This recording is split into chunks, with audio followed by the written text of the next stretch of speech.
He's like, I'm here to wheedle out the weak.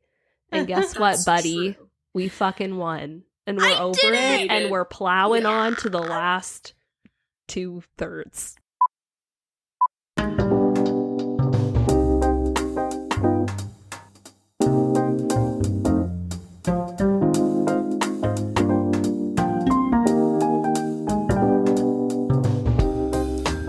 Hi everyone, welcome to the Bring Your Own Book podcast. I'm Tilly. I'm Nikki. And I'm Kelly. We are still going strong on our Tolkien miniseries, and today we're discussing the second half of The Two Towers, or Book 4, also known as The Ring Goes East. Last week we read the synopsis and talked about what editions we're reading, so we're just going to jump right into our discussion, since I'm sure we all have lots of feelings. I know I have a lot of feelings. So let's just get it going. What do we think, gals? Oh, boy. I stand strong on my opinion that this is my least favorite part of the whole series. I will say it was short. It felt very short. It didn't feel to short. me. Oh, really? It felt very long. No, not to me. Oh, well, see, I blazed through this last book, I guess we'll say, this last half of The Two Towers. I blazed right on through. I don't know what was up with me, but I was just like, let's get it done. And I put my audiobook on 2 or 2.5, and I just read along, and I just went on my merry way. Because I was like, I need to get through this, because Nikki, you scared me with your talk of dirt. So I was like, I can't do this, I can't. So I was like, okay, let's just go for it. It wasn't as dry as I expected it to be, but I think it's because I put it up so fast while I was reading along. I think if I had just read it by itself, I would have fallen asleep, because I still almost drifted off a few times while I was reading this. So, yeah, it didn't go as badly as I thought, but I still really like the first half of this book much more. Yeah. Personally. Yeah. I think the thing that makes this half of the book really hard is that the whole time we're like, Gollum is a piece of shit. Obviously, everybody knows, and Frodo just keeps going, it's okay. He hasn't done anything yet. Let's just wait for him to do something really bad. Oh, wait, and then he does. And then guess what? Not good for Frodo. So, I don't know. I don't know. And Frodo's always like, we have to have pity for him, or like, we have to, you know. And Sam is so vicious. Like, you see him change on a dime. Yeah, Samwise forever for me. Because, the second half of this book, I guess the last, 40%, it was just so monotonous, and intentionally, obviously, because the whole thing is that they're marching to Mordor. And I did really like how Tolkien broke up all the pieces of text. So there were a lot of paragraph spaces and things, and it almost felt like you were kind of living a little fever dream along with Frodo and Sam, because just a little snapshot of a thing would happen, and then they'd sleep, and then something else would happen, and all this stuff. So I did appreciate the format change there, but I really do feel that Peter Jackson made a brilliant decision to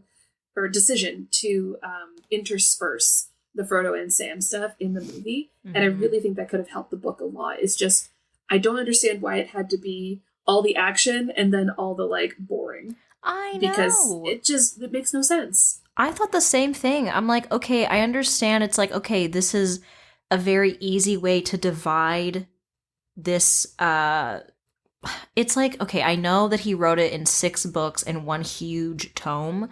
So it's like, okay, it's more clear, I guess, if you separate it with okay, Aragorn and Legolas and Gimli, and then and Merry and Pippin, and then we have Frodo and Samwise and Gollum. But oh my god, dude, why can't we go back and forth? Really? I know. Pretty sure that was a thing in the 30s. I don't think that was a new concept of we can change perspectives, Well, now that you say that, I'm it definitely is a more modern concept. We're seeing a lot of, especially YA novels these days, do a lot of changing perspectives, and we see it a lot more with romance novels, the dual perspectives. And I'm thinking back to older books that I read in my undergrad. How many of them had changing perspectives? Not a lot. So now I'm talking myself out of my criticism because I'm like, he didn't know any better. Like, this was really good storytelling at the time. And maybe it was, but and now I do find I crave a little bit more variety. I think, too, he was like, I want to write a really long book. And this is just this is the hump. If you can't get over this, you're fucking weak. You don't know anything. You can't do anything. That's what J.R.R. Tolkien's thinking. He's just like, I'm here to wheedle out the weak. And guess what, buddy? True. We fucking won. And we're over it, and we're plowing on to the last 2/3.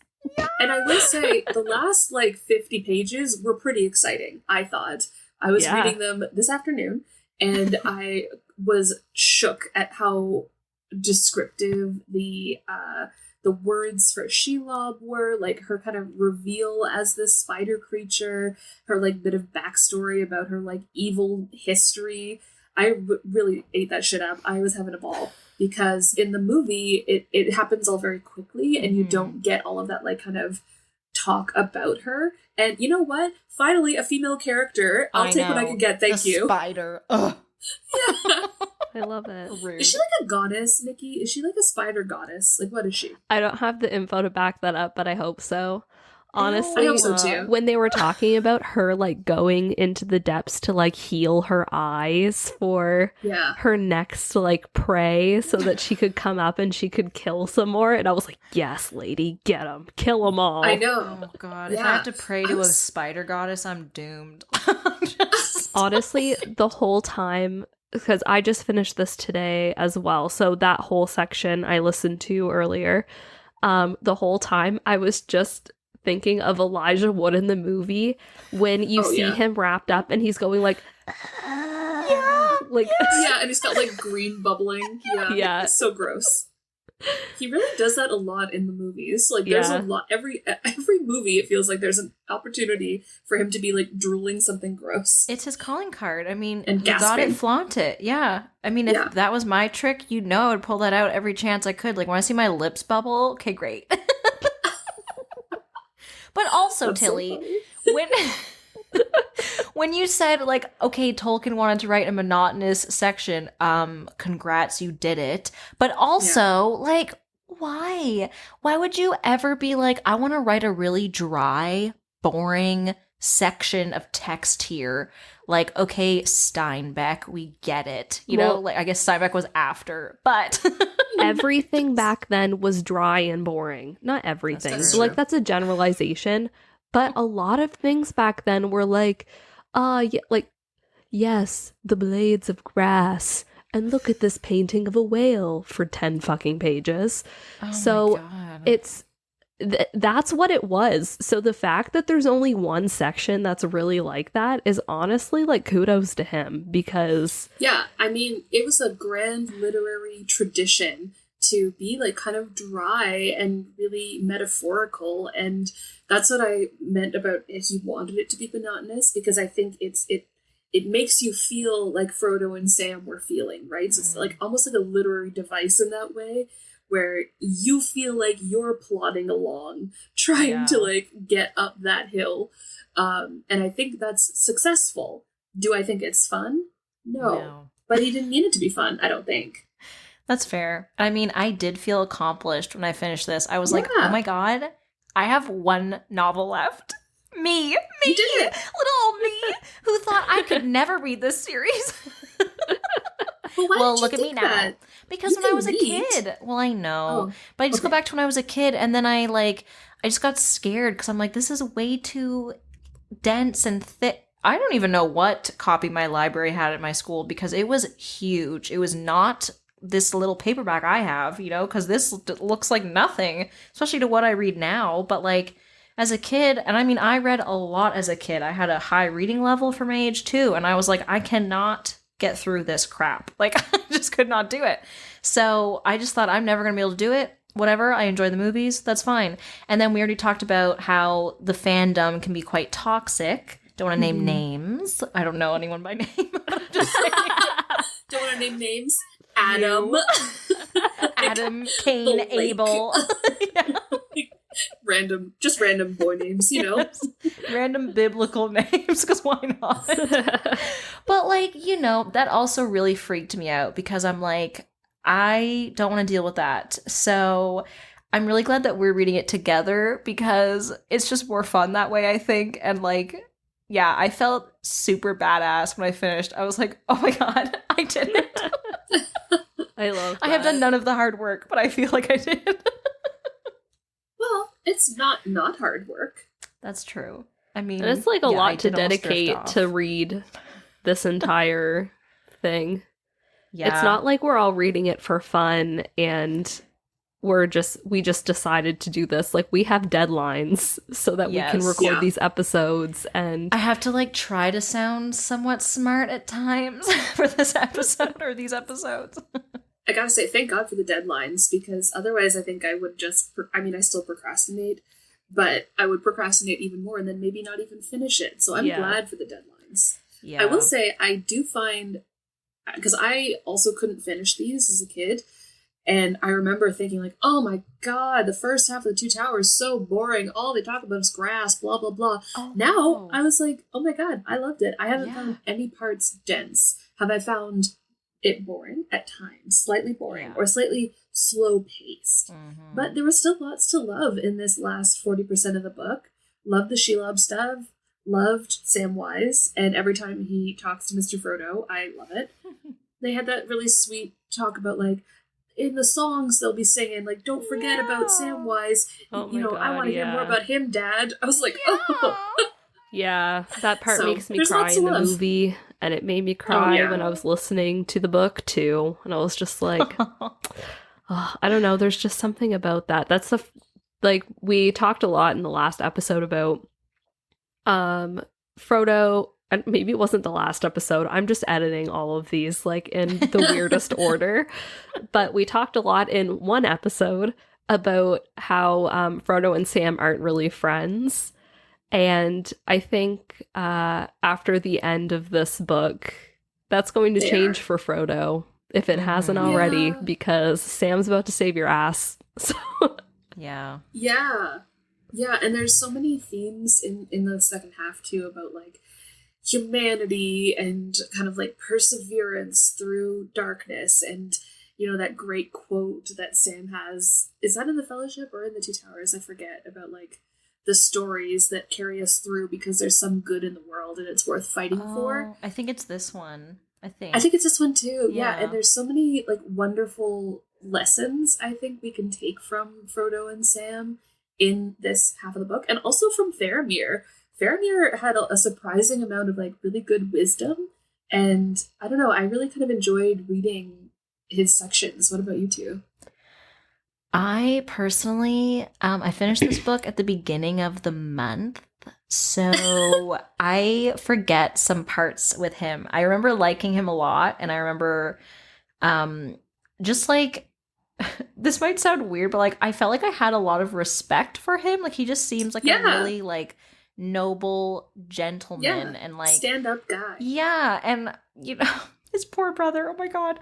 But like, and him even being able to recognize his brother's faults and still having love for Yeah. him, you know, but being like, yep, I understand, I could see that could happen, but I think in his last moments he was probably the man I know him to be, and I'm like, oh, you're so right, and you're so sweet. But I don't remember everything with him. I do remember the Oliphants coming out of nowhere and him being like, Oh, yeah. who do we have here? Hobbits, you know? And I was like, okay.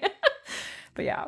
yeah, I listened to most of this part of the book with Same. COVID brain. So Oh, not same. yeah, so as we're recording this, I have COVID. It's not bad, but I am very tired a lot of the time. But yeah, I mean, I always love Faramir. He is just like such a champ, and I don't know. I just really like him. I really liked Boromir too. So Mhm.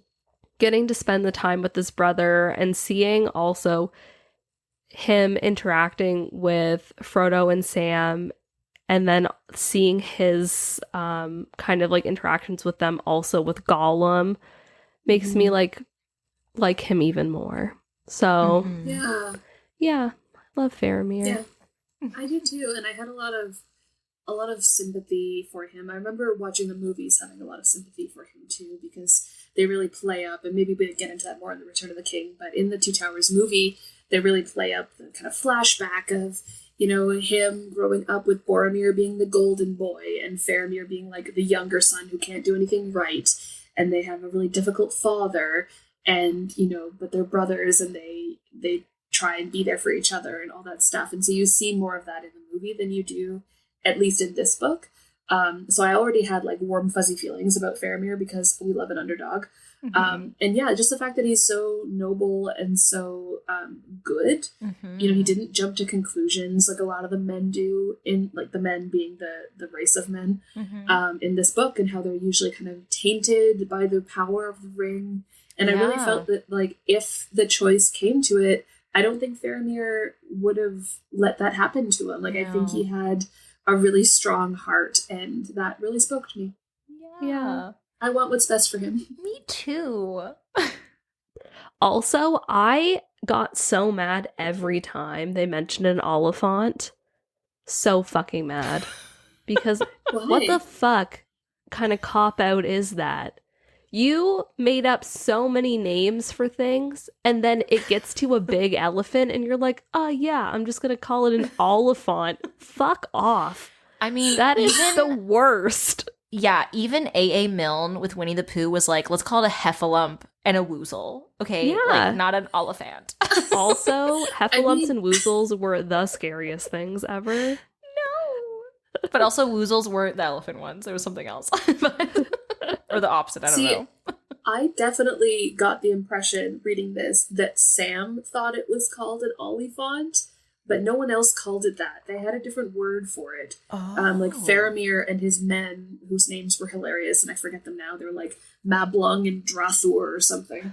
I think it's like hobbits call them that. Yes, but and it's kind of like a cute thing, like a rustic mispronunciation of the word elephant. Oh, but I think that Faramir's men called it like a murak or something. Hang on, let me find it. A murak. There was something that ended in a K. I remember because it was like, whoa, what a word. Yeah, that part, I was like, whoa, this came out of nowhere. Like, they're just sleeping on the ground or something, and then suddenly there's like these guys and these huge-ass elephants. Like, what the hell? I had to go back. I was like, did I miss something? Like, what is happening? Oh my gosh. So you have COVID brain. I just perpetually have Kelly brain, which I don't know how much better it is. Also. They're I called, think both are wonderful. They're Thank called you. like Moomakill or something. Moomakill. Yeah. And it says known in Westron as Oliphants. Okay. So What the hell is Your point Westron? Good God. Yeah. I'm so... Oliphant was the name given to them by hobbits. So Great. stupid, not just Sam, but stupid Not Sam nonetheless. Wise. You know what Sam it just dumb. reminded me of? I feel like we talked about this in another episode. Was it the last episode? Talked about what? About These Oliphants. elephant things? I think a little Yeah. I bit, don't yeah. think so. And Oh. I remember Tilly saying she thought it was cool that they were named that. But Oh, the truth comes out. Which is it? I don't think so. I remember talking Oh, about no. it in Children of Blood and Bone. oh, yeah, okay, that's the thing. I was Oh. really surprised when you were like, I think this is stupid, because I remember Kelly and I getting like, Oh, what the yeah. fuck in Children of Blood and Bone? When you're like, I like that she called them cheetah nares, because we were like, fuck her. And your cheetahs. Your cheetah mares. Yeah. Yeah. I don't think it's cool. I'm neutral on the subject right now, on the subject of Oliphants. I just wanted to say I thought it was just Samwise who called him that. But I've been proven wrong, and I'm happy to take that. Well, I think Heffalump is the ultimate choice. So I will just refer to them now as Heffalumps. Perfect. I don't think they come up much anymore, but Okay. No, it was just at one time. Just for a shock factor. Just for fun. disgusting. I will say, like, the beginning of this section, yeah, I was like, okay, we get it. There's a ravine. There's a steep cliff side. Like, I get it, you know? But then Yeah. I was like, because I haven't seen this movie in a while, like, I've seen the first one the most, so I was trying to piece things together, and I knew, like, some of the things that were coming up, but, like, the only thing I remember of the last book, like the Return of the King, spoiler alert, not really, is that going to Mordor and Mount Doom and all that jazz. So that's all you remember? Oh, you're in for a treat. Yeah. I know. I don't remember like anything. So but this part, because I have a soft spot for Gollum, even though he's disgusting. I just like I don't know we what did it talk about is. your love for Gollum in another episode. Yeah, I don't understand what it is. I think I just feel really bad for him because I think it's so clear that he just has never had a good life. Like, I feel like even from the start, because he was afraid of the light, and then he was afraid of the dark, and then he's just afraid of everything, and then he's just got so much anger and pain. And I'm like, oh my god, you need therapy and like a hug, but I don't want to give it to you because you're freaky and you're gonna kill me. But the point of this whole tangent was I was like so interested to see what is going to happen with him because I couldn't remember the movie and I knew that Sam does not trust him or like him, but I also was like, Frodo, could you like wise up a bit? Sam, wise up a bit? Because like I'm on a roll today. Yeah. Thank you.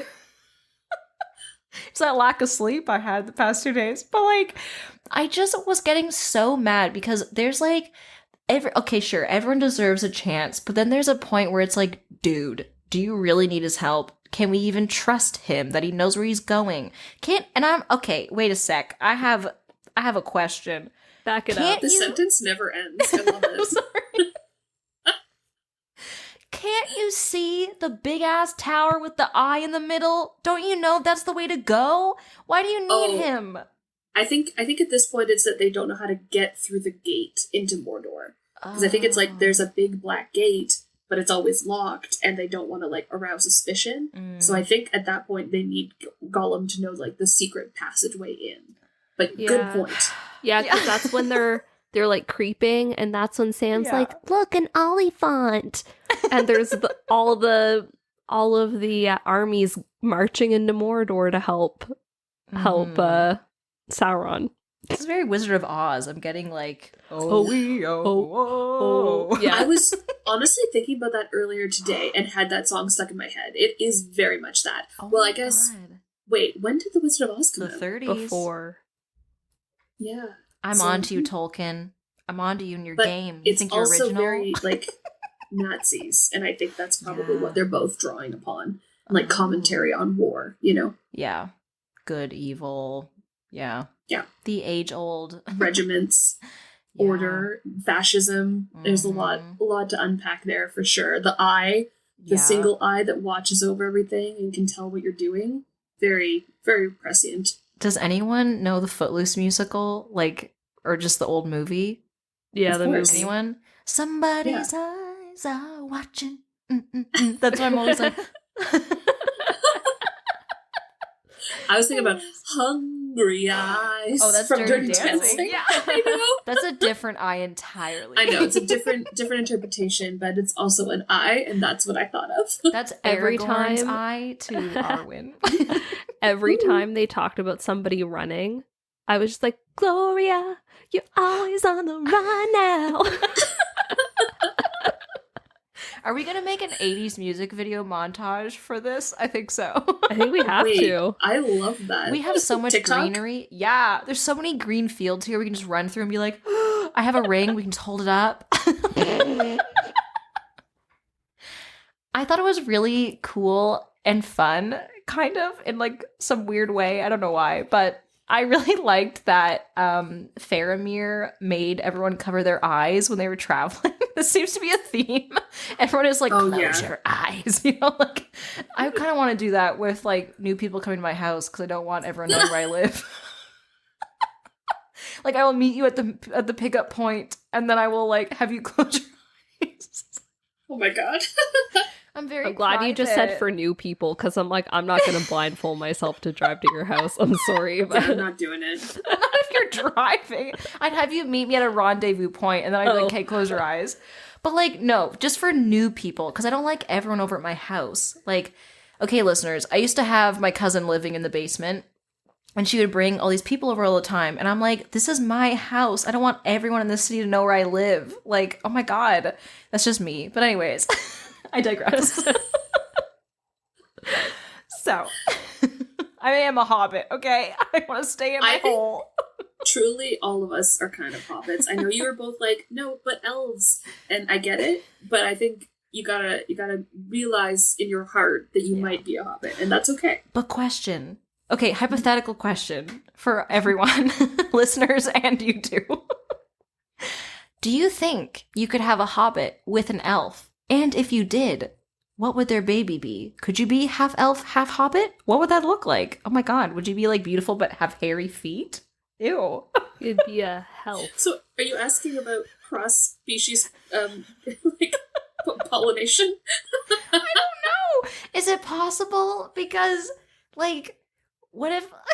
I don't know. These are the questions J.R.R. did not consider, and he should have. I guess Sauron wouldn't want it. I'm going down a pretty steep rabbit hole in my mind right now because, I mean, hobbits are, what, like around 3 feet tall? What if they're just like glory hole workers in Rivendell? And like... It's a new meaning to the hobbit. They're the perfect height. They don't even have to hurt their knees. They can just stand there. What is happening on this episode? Kelly, you started it. Yeah, this is your fault.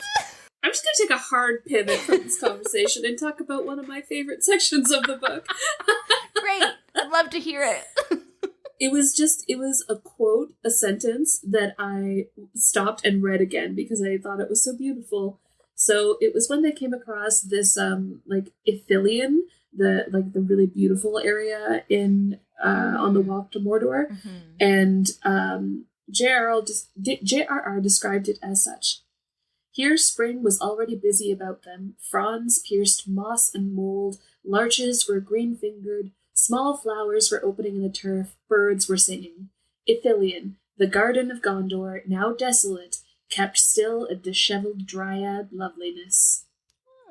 And I thought that was so beautiful. I've been spending a lot of time in the forest lately because I'm directing a Shakespeare play that takes place in a forest, and we're doing it in an actual forest. Mm-hmm. And this was just very beautiful to read about, and I loved the image of a disheveled dryad and being like that being kind of like the spirit of the forest. And I just really loved reading about that, so I wanted to share. Cute. Maybe the Entwives are hiding in there. You know what I mean? Ooh. Maybe. We'll never know. Maybe. I really feel like they've crossed into another dimension. Yeah, I don't think they want to be found, honestly. Because otherwise, like... I think you're right. Yeah, like, they're pretty big. You'd think that the other tree people or Ents would be able to find them.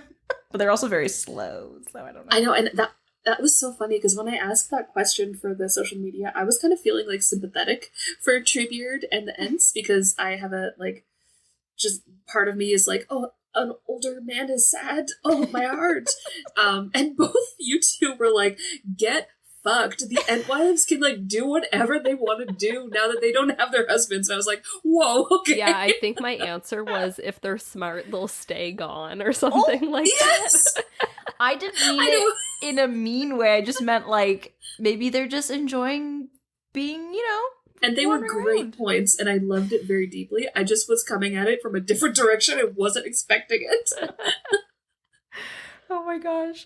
I loved the first half of this novel the best, but I did like the end with the orcs and Frodo and everything, because that I was on the edge of my seat. I was like, oh my god, oh my god, because I couldn't remember exactly how it happened in the movie. So I was like, Sam just left him on the ground? And I was like, what? But I remember him in that web.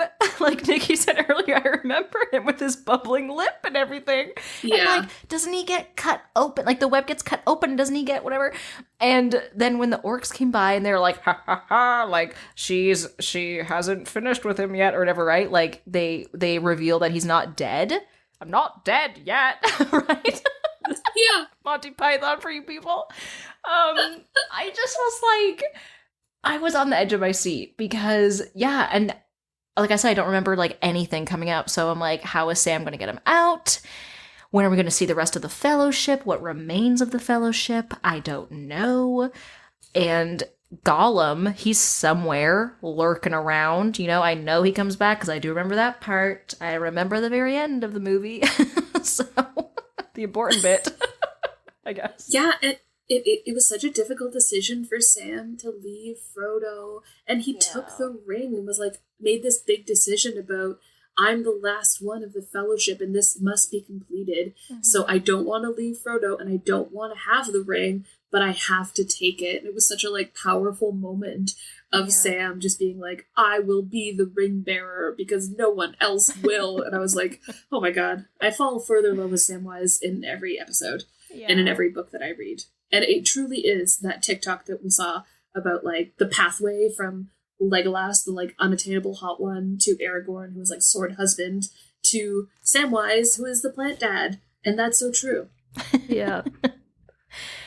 I don't know. I don't think this is a hot take, but I'm just going to say hot take. I think Sam is the true overall hero of this huge story. And he gives me, even though this came first, like Lord of the Rings came first, obviously, from what I'm going to say next, Samwise gives me huge Neville Longbottom vibes. And, you know, in the book that shall not be named, it could have been Harry or Neville, right? Like, it was one or the other. And, I mean, the only reason why Frodo is the one is because of Bilbo. And we see Sam being courageous. We see him being brave. Don't forget, I didn't forget because I thought this was so sad. In the first book, Sam had to give up his horse. And he was so attached to his horse, and it was basically like sending him off to die. Like, we don't know what's happened. Yeah. His horse's name was Bill. Yeah. And like, he's given It's okay up a lot. because Fatty Lumpkin came and saved Bill. Oh, he Oh, yeah, did? Fatty Lumpkin. Okay. Tom Bombadil's horse. Yeah. Pony? Yeah. I don't know. Okay, good. That makes me feel a little better. But he has sacrificed a lot, and not like no one else has sacrificed anything in these books. Like, don't get me wrong. But I just feel like, yeah, he is always there for the cause, and they, for the most part, all are. But he is focused, and he's like, I will do anything to support Frodo because we have this big goal to meet, and I don't want anything to happen to him. And he doesn't even want any credit for it. You know what I mean? No. I love him. He's the perfect man. Yeah. I don't like hairy He would feet, go with though. you, ride or die. He would go with you to the ends of the earth. That's true. I guess I could deal with the hairy feet then, if he's gonna be like amazing. Listen, my feet are a little hairy, and it hasn't stopped anyone from loving me. So But you're not you don't have hobbit feet, Tilly. I can. you attest. haven't seen my feet. have. This is getting odd. My hair is just really pale. Okay, it's there. I'm just saying, that's my sort of like lukewarm take, I guess. I think he could be the actual like true hero of this whole thing. Especially because he takes the ring, doesn't have any inkling for using it. He does not, just like Faramir, he was just like, nope, not interested in it. But he's like, I need to press on, and we gotta do what we gotta do for the greater good. Yeah, he takes the ring, he gives it back. Yeah. That's a big deal. Mm-hmm. And honestly, Frodo wouldn't have made it there without Sam. So I think it's kind of like, you know, obvious. Yeah. That Sam I mean, is so the many hero. times. Yeah, so many times that Sam saved the day with like rope. Mm-hmm. They needed rope. Sam thought about rope. He's the best packer in the business. Yep. I'm just a Samwise stan, and I really wasn't expecting to be going back and reading these because I, you know, as a kid had a Legolas poster in my room, of course. Oh yeah. And then in my like university to early adulthood, definitely was all about Aragorn. I was like, he is the man who will take care of me in my life. But I gotta say, I'm turning 30 this like next couple months, and Samwise is the man for me. Not that any of them are available because they're fictional, but I just felt it had to be said. I just thought of your Instagram question where you're like, what would you want? And I was like, I would want, I said like wisdom or something. And you're like, that's not what I meant. I thought you meant in the whole wide world, what would you want as a gift? I was like, like from the elf lady? Okay, I want wisdom. You're like, nope. It was a valiant try, though. Thank you. And by far the best answer, purely for the comedy of it. I mean, that's a lot of what Kelly brings to the table is the comedy of it all. And we love it for it. I mean, I like to say that I don't like to say, I make a lot of jokes about my intelligence. I know I'm not completely dumb, but if I don't make a joke of it, other people will. So I'll just do it. It's fine. Oh, I mean, that is what they say in stand-up. I took a stand-up course once, and it was very much about you have to say the first thing that people are going to notice about you, and you have to say it first and claim it and make a joke about it before they do. Yeah. But I don't think the first thing people would notice about you, Kelly, is that they would think you're dumb. I was going to say, I'm like, if that's where you're going with this, excuse me. No. But just the concept that you were bringing up. No, of course not. I think you're wonderful and intelligent. Thank you. But anyways, we digress. Yeah, digression. So, okay, quick question. The Spider Woman, I forget her name. Shelob. Shelob. She's also not a woman, just a spider. I know. just a straight up spider. We just don't get to say woman in a lot of these books, so Kelly was just going for it. I think Kelly's just trying to make herself feel better because she hates spiders. Maybe, yeah. I just had Spider Goddess in my head from what you said, Tilly, so I was like, the Spider Woman, and then I thought, Kiss of the Spider Woman. Anyways, I don't know the musical. Anyways, so, the spider, Shelob. I can't recall. Is she dead? Or did she just scurry off to, like, lick her wounds, if you will, and then come back and try to get her meal, but he's gonna be gone? Yeah, I think she just scurried off. Oh, really? Yep. So, but Sam definitely stabbed her in a vulnerable place, very deep. And okay, don't make that gross face at me. It was like in her underbelly, like it was very scarred and gross, and a lot of swords couldn't like get up. Okay, you know what? You too. In the undercarriage, there was a lot of scarring. It was hard to get up there. She's like doing an up motion. We get it, Tilly. This is an adult podcast, okay? All I'm trying to say is that it takes a lot to wound her, and I think she was quite wounded. Oh, that makes me sad, kind of, even though she is creepy. But she was going to kill everyone we liked. Yeah, I mean, that's fair. But okay, because I don't know this map at all, the Fellowship is not behind them, right? They're on a total separate path. They're going to meet in the middle at some point. Or, like, they're going to meet at Mordor at some point because maybe, I don't know, I don't remember. Oh, no? They're not meeting at Mordor. So, what? At the end of the last section, I can't remember where Aragorn's going or if they're still just at Orthanc. They were still in Isengard. Yeah, they're still in Isengard, but Gandalf has taken Pippin and they're on their way to Gondor. Yeah. Okay, and so I need a map. Gondor's close to Mordor. Gondor is very close. I think it's like the last big city before you get to Mordor. Is that right, Nikki? Yeah, it's pretty far over there. Okay, I'm looking up a map right now because this is the problem with me in these books. There's so many places that I'm like, these aren't real names. I don't know where we are. I don't know who these people are who we never meet. Like, it's just, it boggles my mind. So, okay. Gondor is where Boromir and Faramir are from, correct? Yes. Okay, so they're like right on the cusp of Mordor, on the border or whatever. That's where Pippin and Aragorn or Gandalf are going. Yeah. Yes. Why? Oh, because he had the rock, the rock thing, the eye, not the eye, but yes. Yeah. It's all coming back to me now. Not really. And then and then Frodo and Sam and Gollum, sort of, they went another path because they were following Gollum, and they went through the woods and everything, and they saw that spider thing, and they're pretty close to Mordor, though, right? Because all the orcs are there and everything. Yeah, they're pretty much like climbing the cliffs to get into Mordor. Yeah. Okay. And they're so, in the tunnels. Okay. And so Legolas, Gimli, and Merry... And Aragorn.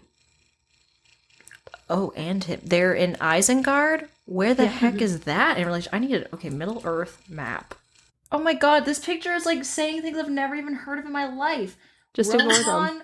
Rovanian Rune. Nope, just ignore them. Don't even read it. Don't even read it. Okay. Doesn't so matter. They don't meet up at Mordor at all? But don't they get No. back together? Yes. Yeah. In Rivendell. What? Isn't that way back in book 1? They gotta go all the way back there? Kelly, don't worry, Yeah, you got a whole other it's book fine. to figure it out. Ah! This is... I love this. Oh my god.